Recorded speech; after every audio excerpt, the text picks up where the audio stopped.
All right, so let's jump into this. We're talking investing, right? And you sent me this article, Investing Coins, Chess, and Cereals.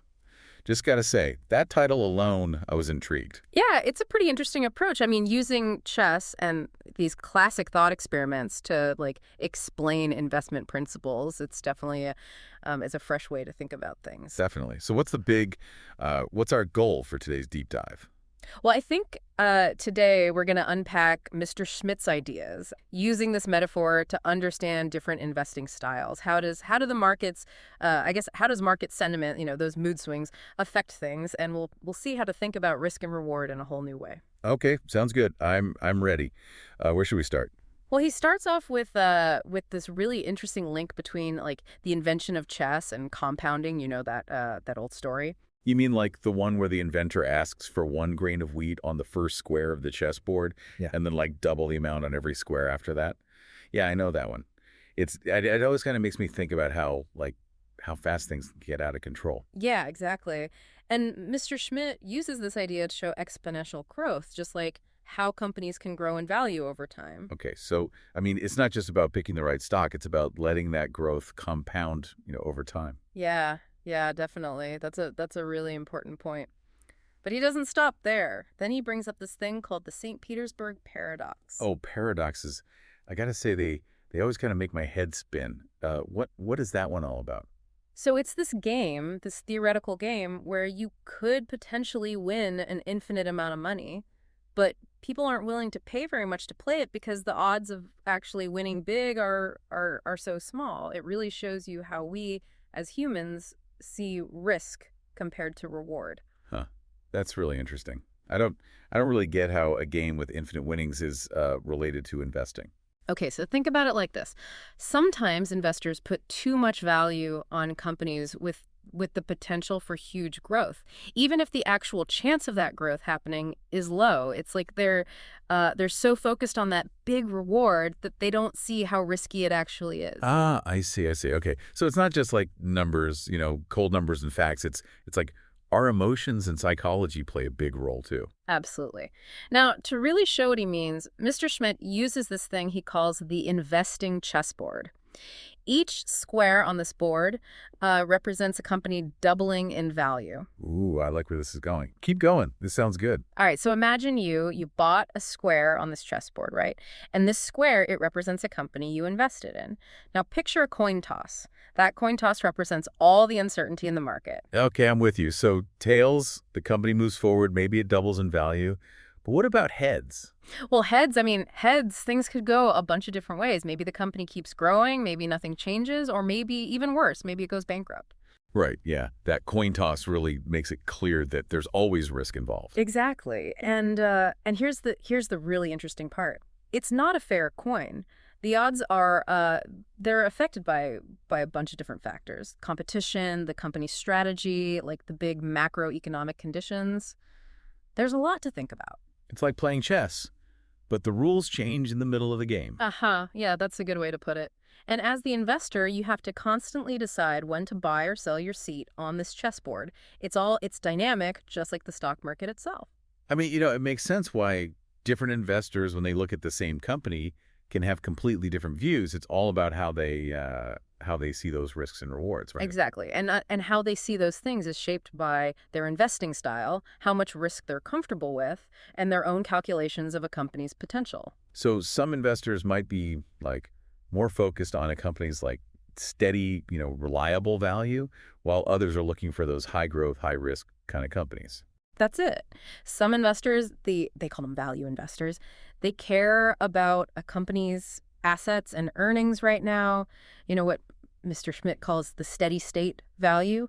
They want to see real results right now. Yeah, they're looking at what the company's doing right now. But then you have these growth investors, and they're more interested in companies with potential, even if they're not making money yet. Like, think about those disruptive tech companies or companies getting into big new markets. They're hoping for those big jumps across the chessboard, even if it means more risk.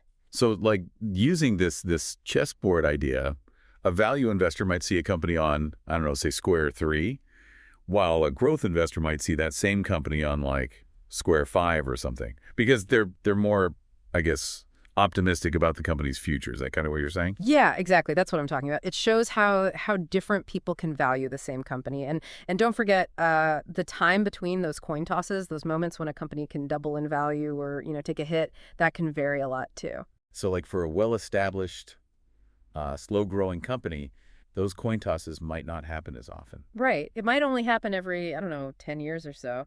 But for those fast-growing tech startups, those tosses could happen like multiple times a year.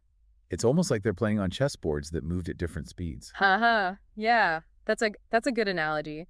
And this is why it's important to not only look at where a company is right now on the board, but also think about how fast it's growing, its competition, and all those things that affect how often and how much those coin tosses can change things. All this talk about coin tosses really makes me think about risk. It sounds like Mr. Schmidt is saying we should be careful. Yeah, he definitely emphasizes really carefully looking at the downside of any investment. Yeah. He compares it to like choosing a company that's strong and healthy, one that can handle those market downturns, one that can make it through a few bad coin tosses. So it's not just about finding companies with potential.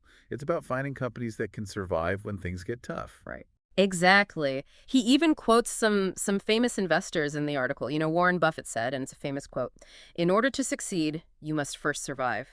And Terry Smith, he borrowed a line from NASCAR, "In order to finish first, you must first finish." That's a good point. It's like managing risk is just as important as getting those big returns. Totally. Sometimes the best thing to do is not to do anything. Just hold on to what you have and let the company do its thing.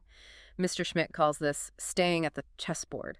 It's about being patient and believing in your investments, even when the market gets a little crazy. But I imagine it's also important to know, like, when to just walk away, right? Yeah. When to stop playing. I mean, not every company is going to be a winner. You're right. He actually compares this to poker, where staying in the game lets you see more information. Yeah. And, it's about constantly looking at your cards again as the game changes. So it's not about being stubborn. It's about being flexible and changing your strategy when you need to. Exactly. Mr. Schmidt calls this continuous re-underwriting. It means you got to be ready to change how you see a company as new information comes out, like earnings reports, industry trends, those unexpected events. Things change all the time. So it's like you're always updating your mental picture of that chessboard based on how the game's going. Yeah, I like that. And this skill, being able to do that, is really important for any investor. Anyone who wants to stay ahead of the game. Remember how Mr. Schmidt introduced that character, Mr. Market, to kind of represent how the market is always changing? Oh, yeah, Mr. Market. It's like giving the market a personality, right? Yeah. And not always a rational one either. Yeah, exactly. Mr. Market can be like greedy or scared, too excited, even delusional sometimes. And those emotions can drive prices up or down, whether or not the company is actually worth that much. It's like this big wave that can either, like, carry you or crash on top of you. Wow, that's a great image. And it really shows how important it is to not get caught up in all the hype, good or bad. Don't let Mr. Market make your decisions for you. So it's about trusting your own analysis and sticking to your plan, even when it seems like everyone else is going crazy, right? Yeah, you got to be a disciplined investor. Yeah. I think it's important to say that Mr. Schmidt's really focused on individual companies in this article. He's talking about how to look at one company at a time with this chessboard idea. Yeah, that makes sense. But I'm already wondering how we can use this to understand the whole market, not just one company. That's a great question, because now we're not just talking about one chessboard. We're talking about a whole tournament, right? With all these different chessboards interacting with each other. It's complicated. Ooh, okay, my brain's already hurting. But this is interesting. I think you'll like this next part. This is where things get really, really interesting. Yeah, I'm definitely interested. So we're going from one chessboard to a whole tournament. Right. Right? And each board is like a different company. How do we even, think about that? Well, it's kind of like in a real chess tournament. Different sections or groups of boards, they might become really popular at different times depending on what's happening in the world. So are you saying there are, market trends that can affect whole groups of companies, like a domino effect or something across all these chessboards? Exactly. Remember how Mr. Schmidt talked about all the interest in AI companies recently? It's like everyone wanted to invest in those AI companies, so the prices went way up. And then as those trends change, maybe everyone will focus on something else, like renewable energy or biotech. It's like everyone in the tournament is moving from one section to another, Yep. chasing the hot new thing. That's a great way to think about it. And this constant movement, it can create a lot of excitement, a lot of hype, and sometimes it can even lead to bubbles, where prices get way too high. This really shows how important it is to understand those big trends, those big forces that are affecting the market. Because even if you've picked a good company, a good seat at the chessboard, your investment could still be affected by what's happened in the whole tournament. Exactly right. You can't just analyze individual companies. You have to understand the bigger picture. Think about global events, interest rates, technology. Hmm. All those things can affect the whole chess tournament. So it's almost like being a grandmaster. Hmm. Someone who not only sees the moves on one chessboard, but also understands the strategy of the whole game. Yeah, that's exactly what it's like. It's about seeing both the small details and the big picture, analyzing the company, and also understanding the market. And that's where this chess tournament analogy really works, doesn't it? Hmm. It helps you think on different levels. I think so. It helps you see things from different perspectives and kind of build a mental map of the market. So as we wrap up this deep dive, what's the most important thing you would tell our listeners, using this chess tournament idea? I'd say keep your eyes open for those new trends, those areas where everyone's rushing to in the tournament. But don't be afraid to look in those quieter corners too, those companies that haven't gotten everyone's attention yet. Because sometimes the best opportunities are hidden, right? Just waiting for someone to find them. Yeah, that's true. And just like in chess, the key to investing is to think strategically, try to see what's going to happen next, and be ready for anything. It's about being patient, sticking to your plan, and knowing when to change things up. Couldn't have said it better myself. So that's our deep dive into investing coins, chess, and cereals.